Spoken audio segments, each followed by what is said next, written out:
morning and welcome to News First Prime Time Sunrise. It is the 2nd of December 2014. A very good morning to you. This is News First Prime Time Sunrise, coming to you live on MTV Sports from our newsroom here in Colombo. I am Shahan Jirampati. Let's start off with a look at your headlines. Mother and daughter killed in an earth slip in Bhagavantalava. Landslide warning issued to the Kegol district.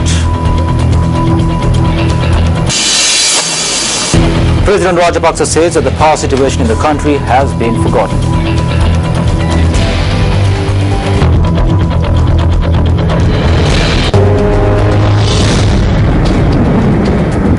Now here are those stories in detail. A mother and daughter of the same family were killed when an earth embankment fell on a house in the Lino Estate area in Bhagavantalava last night.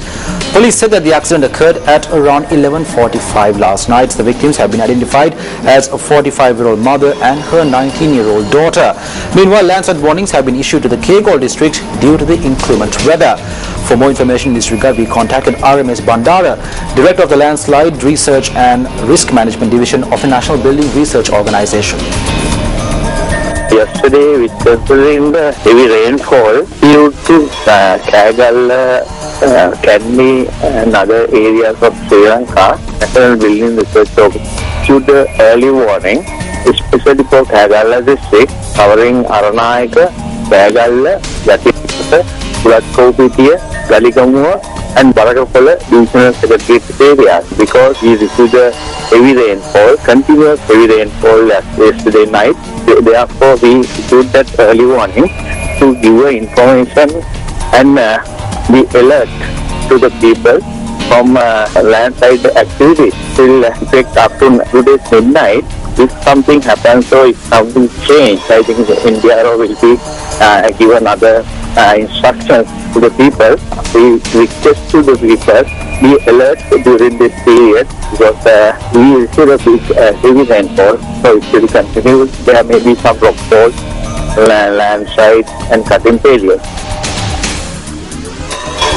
Showers or thundershowers will occur at times in the northern, north central, eastern, Uva and southern provinces.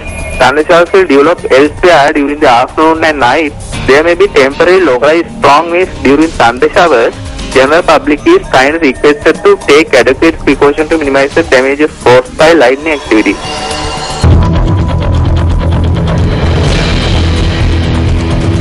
President Mahinda Rajapaksa says that the situation in which the country was in the past has been forgotten today. President Rajapaksa made this statement during a meeting at Temple Trees yesterday with university lecturers and non-academic staff. When speaking about the current development which is underway in the country, they say that there is no good governance and there is too much corruption and crime in the country, but we have forgotten a certain era.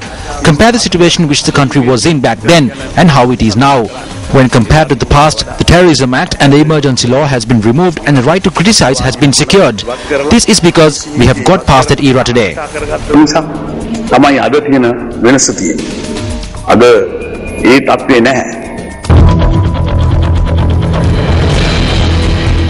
The Department of Examinations says that they will issue the results of the GCE Advanced Level Examination by the end of this month.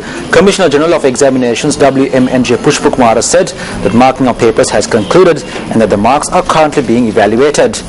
Meanwhile, the GCE Ordinary Level Examination is scheduled to commence on the 9th of this month.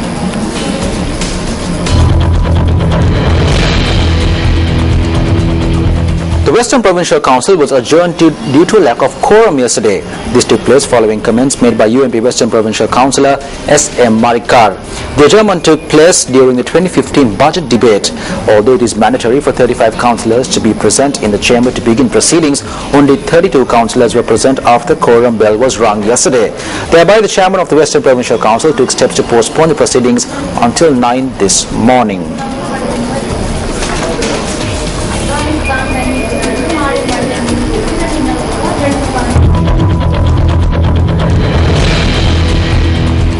The Sri Lanka Human Rights Commission says that it has decided to hold discussions with all parties involved in the upcoming presidential election to hold a free and fair election. Legal Secretary of the Human Rights Commission, Nimal Punchiheva, says that these discussions will be held within the next few days. In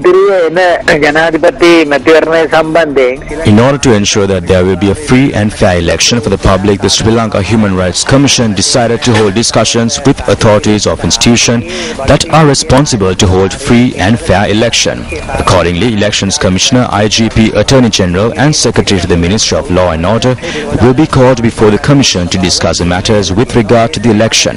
Thereafter, the Commission will decide on its future course of action.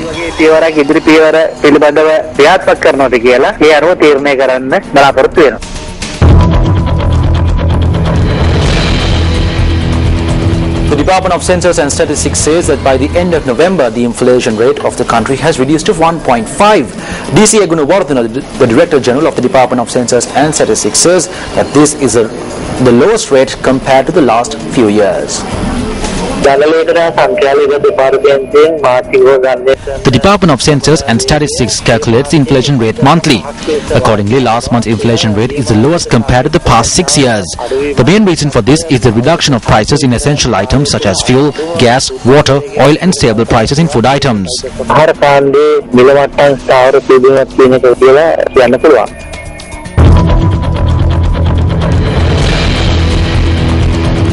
The Ministry of Higher Education says that attending the Mahapola Scholarship Award ceremony that will be held today is mandatory.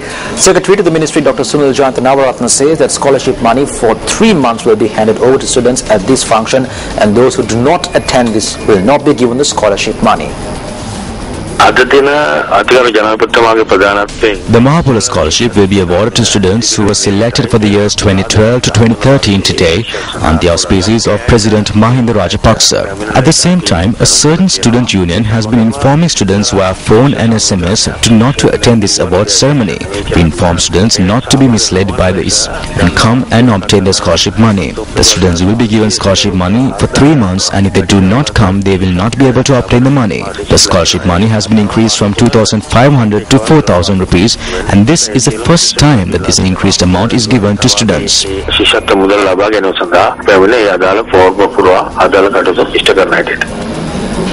Meanwhile, convener of the Inter-University Students Federation, Najit Indika, says that the government is trying to obtain undue advantages by organizing events of this nature at a time when a presidential election is at hand. The convener says that therefore students must boycott this awards ceremony.